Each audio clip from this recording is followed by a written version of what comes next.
Here to talk about it, Democratic strategist Emily Tisch Sussman. Jonathan Allen is back with me. So, Emily, what do you make of the swiftness with which all of this really has happened? That she wants it to be over. Honestly, in every statement that she's spoken about this, she said that although the allegations of the congressional staffer are untrue, it's that she really just is going through a very difficult divorce and wants it to end.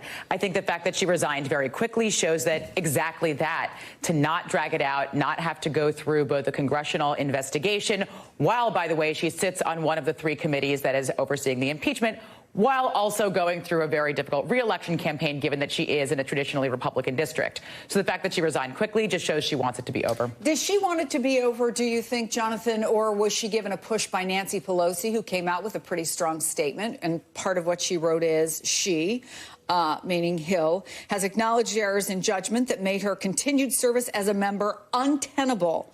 We must endure a climate of integrity and dignity in the Congress and in all workplaces. Was the writing on the wall here, whether she wanted it or not? Absolutely, Chris. And we have to separate these two things, right? Everyone saw when this story came out that that writing was on the wall, that Katie Hill was not going to be able to continue in Congress, not because of the substance of the allegations, but because of the explosiveness of this story, and that it was going to be something that Democrats saw as hurtful both to their impeachment efforts, to their ability to maintain their the strength of their narrative just in whatever they were trying to do, and also in terms of their ability to keep the House and keep this difficult seat to keep. The other part of this narrative, of course, is the substantive piece, which is that you've got a member of Congress being forced out essentially because someone leaked explicit photos of them. There is not a case here that is unrefuted about her having an affair with a subordinate while she's in Congress. That is to say, she has denied that she's having an affair with a staffer. This is a case where you would normally see an ethics probe play out, but because of the prurient nature of the photographs that are out there, she really wasn't given a due process that we've seen so many other members of Congress have in various cases. You've had other members of Congress admit to various affairs. And so you've got this standard now where revenge porn can essentially knock a member out of Congress. And obviously, I think there are a lot of women who are looking at this and saying this is sort of a double standard that we're seeing. Well, she said she's going to go forward to fight against revenge porn. But look, I covered her campaign in California.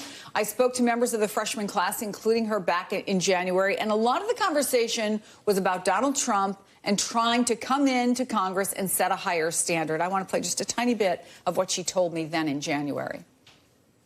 The underlying issue for me and for most of the people, I think, who elected me was restoring faith in government and this belief that the system is broken. When you talk about whether it's fixable or not, again, quarter of us are new, and if you don't like the way things are being done, you elect new people. So we're changing things. We're going to do our part. We're going to continue to do so.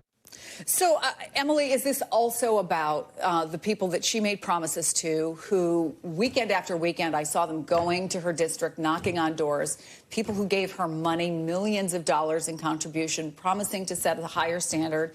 And if you're involved with someone who is a member of your staff, whether it be it a campaign staff or congressional staff, are there legitimate questions to be raised? Just as there are legitimate questions to be raised whether or not revenge porn needs to be out of the picture altogether.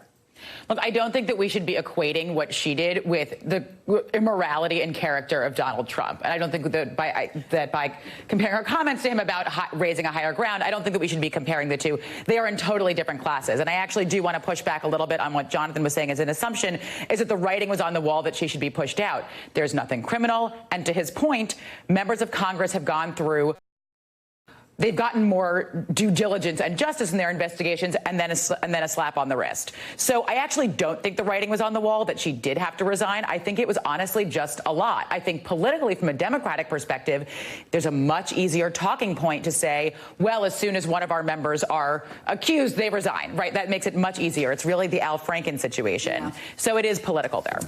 Emily, but that is why the writing was on the wall. Jonathan, Emily, much more conversation ahead on this, I'm sure.